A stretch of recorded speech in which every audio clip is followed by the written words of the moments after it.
upper body, here we come.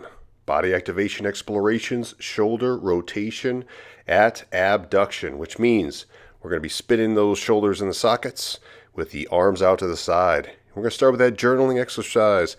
How do you feel right now? And let's get specific. Why hold it back? Don't pull any punches. Tell me exactly what's going on. Write it down. And then how does how you feel affect how you move? Get specific with it. We're going to do between 6 to 12 times on each side and make sure it's pain-free with zero cramping. As we go through this, controlled pace, 3-second spins in and out, and you're looking for the position that feels the best and the motion that is the most difficult to control. So keep your eyes out for that, because that's exactly what we need to practice, and we will build an exercise off of when we're finished.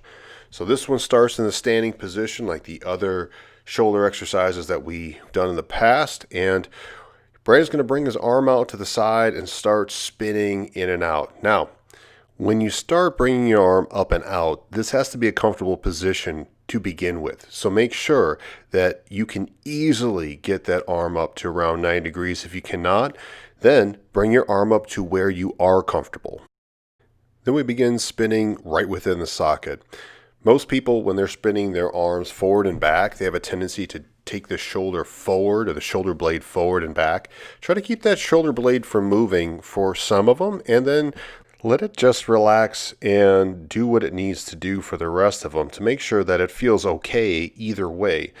A great way to check that out is to do this in front of a mirror. You can also do it with your opposite hand on your shoulder. You can just place that right hand on the left shoulder to feel whether or not that hand's going forward or back. You could even film yourself doing it with your camera, right? So you can put it up and just place that camera on you and go through your rotation.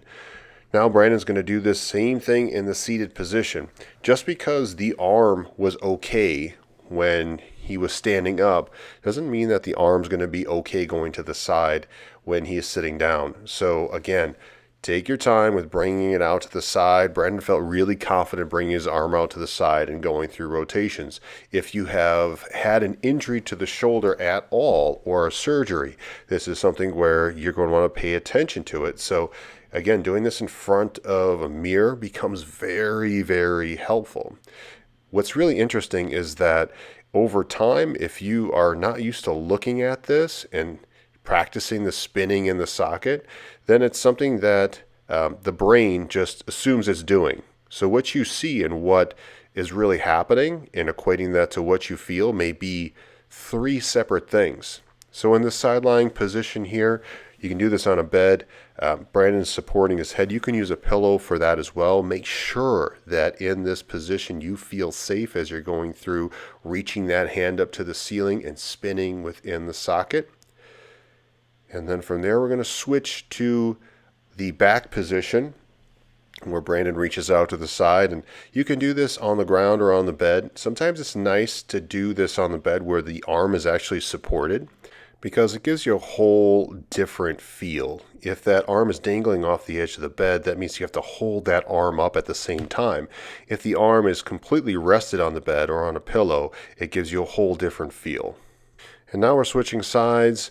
He's going to spin that right arm in and out. Another thing to note is a lot of the spinning can happen at the wrist. You can see his hand moving in and out. Try to make sure that it's also happening primarily at the shoulder. Let that shoulder spin in and out so you get a really good feel of, is it as easy when you're laying on your back as when you're standing up from the shoulder, or does it take a lot more concentration? Take a look at it. It's a lot easier just to look over at the shoulder and see if it's spinning the same way. Now we're going to take this into that sideline position to finish up the sideline position to stomach to other sideline position, and he's really reaching up towards that ceiling. He pretty much relaxes the elbow, but he's reaching up, supporting the head, and then he's trying to get completely perpendicular to the table or the bed, this way that you can get to that side position and really reach up to the ceiling as you're spinning within the socket.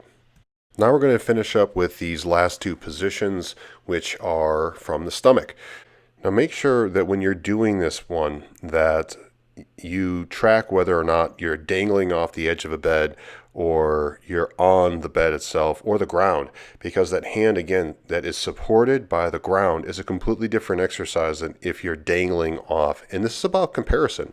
So if it's happening on one side and you note it, then make sure that you apply the same thing to the other side, and that itself is the benchmark. So when you go through it again, you have a great frame of reference to what your shoulder can tolerate, so that when you go back to it again, you have a completely different expectation of the type of function you had on that side and then how it relates to how you feel right now. Because if that arm is moving really well, or it's a challenge to move it, it'd be really nice to know for the formulation of whatever exercise or challenges that you're going to give that shoulder in that particular position, being if you're on your stomach, your back, or whatnot.